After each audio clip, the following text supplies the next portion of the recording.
L'intervention directe et traumatique d'un tiers dans le décès de l'enfant est certaine pour le médecin légiste.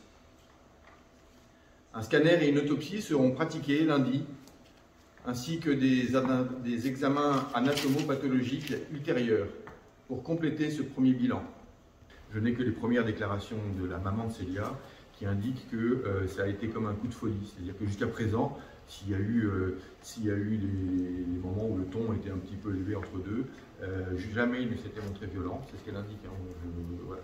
Jamais il ne s'était montré violent et que là, il a eu hier comme un coup de folie.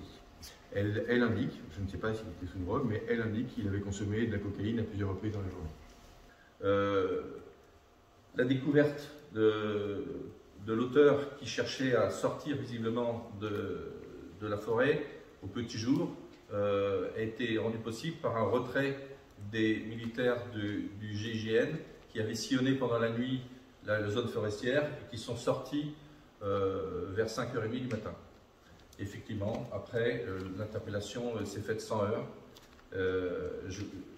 Nous avons aussi été en contact, c'était un souci permanent, de pouvoir informer la maman, les proches, de l'avancée des investigations, enfin pas des investigations, mais des opérations de recherche, et de manière à ce qu'ils aient la primeur, d'une part de la découverte du corps sans vie de la petite Célia, et puis deuxièmement de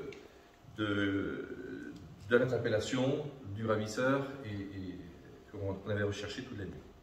Voilà ce que j'ai à vous dire. Comme vous l'a dit le général, l'alerte enlèvement, c'est la diffusion d'un système qui est déjà en place. C'est-à-dire qu'on n'a pas attendu l'alerte enlèvement avant de quadriller la zone, de prévenir tous les acteurs sur le département, mais aussi les départements voisins. C'est l'information du public qui est diffusée plus largement par alerte enlèvement.